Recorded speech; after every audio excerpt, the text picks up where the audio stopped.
Po prihlásení sa do business bankingu vyberte na ľavej strane položku Správa. Meniť nastavenia používateľov klienta môže len administrátor. V prípade, že ho spoločnosť nemá definovaného, požiadajte o jeho nastavenie v pobočke ČSOB. V zozname používateľov nájdete podpisové práva a podpisové role, ktoré má používateľ nastavené. Prostredníctvom menu môžete nastavovať profil práv, podpisovú rolu, odstrániť používateľa alebo ho zablokovať. Všetky úkony nastavujete pod spoločnosťou, pod ktorou ste prihlásení. Cez položku Nastaviť profil práv nastavíte vytvorený profil alebo si ho prispôsobíte na mieru v časti Profil práv používateľa. Profilov práv je viac druhov. Profil administrátor umožňuje disponovať s účtom, sťahovať a modifikovať výpisy, spravovať karty, nastavovať oprávnenia iným používateľom, nakupovať produkty, vidieť všetky dokumenty, meniť kontaktné údaje a nastavovať notifikácie. Výberom Žiadny profil práv používateľa zrušíte užívateľovi právo vidieť aj disponovať s účtami spoločnosti a užívateľ sa nebude môcť pod danou firmou prihlásiť do aplikácie. Profil Správa firemných kariet umožňuje spravovať všetky firemné karty a nastavovať pre ne notifikácie. Profil práv Držiteľ karty umožňuje spravovať len svoju vlastnú kartu a nastavovať notifikácie. Profil práv Aktívny užívateľ a správa firemných kariet umožňuje disponovať s účtom, sťahovať a modifikovať výpisy, spravovať všetky firemné karty, vidieť dokumenty a nastavovať notifikácie. Profil Aktívny užívateľ umožňuje disponovať s účtom, sťahovať výpisy, vidieť svoje vlastné karty a nastavovať notifikácie. Profil práv Pasívny užívateľ nemôže uskutočňovať aktívne operácie, ale môže vidieť obraty a pohyby na účtoch, sťahovať výpisy a spravovať svoje vlastné karty. Po výbere profilu práv kliknite na Podpísať a potvrďte svojím tokenom. Následne je profil priradený k používateľovi.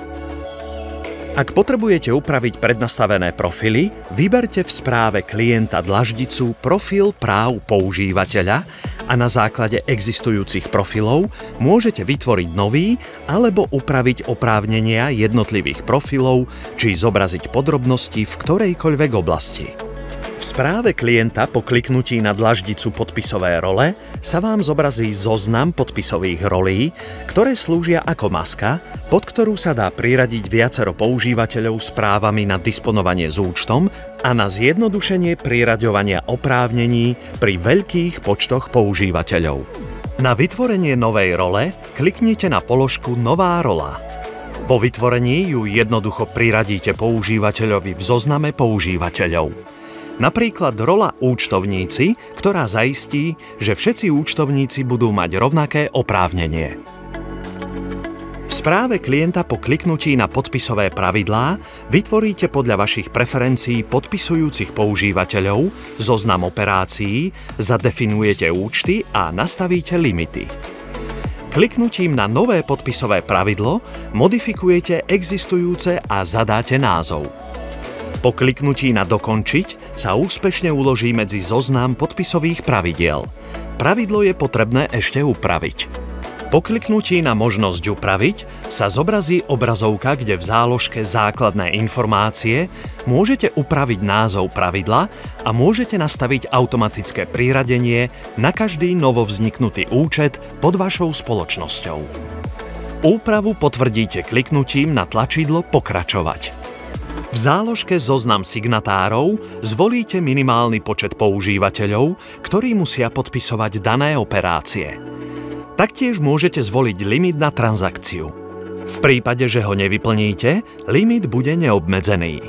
V časti Rola alebo používateľia zadefinujte tých, ktorých chcete do podpisového pravidla zahrnúť. Čiže môžete pridať alebo odstrániť daných používateľov alebo role, ktorí budú transakcie s limitom napríklad do 2,5 milióna eur podpisovať spoločne. Ak ste zadali 2 signatárov, tak musíte mať v podpisovom pravidle minimálne 2 používateľov, alebo danú rolu musia mať priradenú minimálne 2 používatelia. Používateľa pridáte cez tlačidlo Pridať.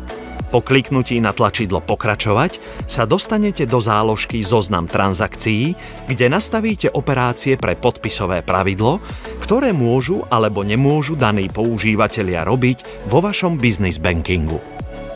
Úpravu opäť potvrdíte kliknutím na tlačidlo Pokračovať. Následne v zozname účtov nastavíte účty spoločnosti, ktoré je možné s podpisovým pravidlom spravovať. Potvrdíte tlačidlom Podpísať a následne potvrdíte tokenom. Upravené pravidlo sa nachádza v zozname. Cez voľbu podrobností môžete skontrolovať, aké operácie je možné pod podpisovým pravidlom robiť.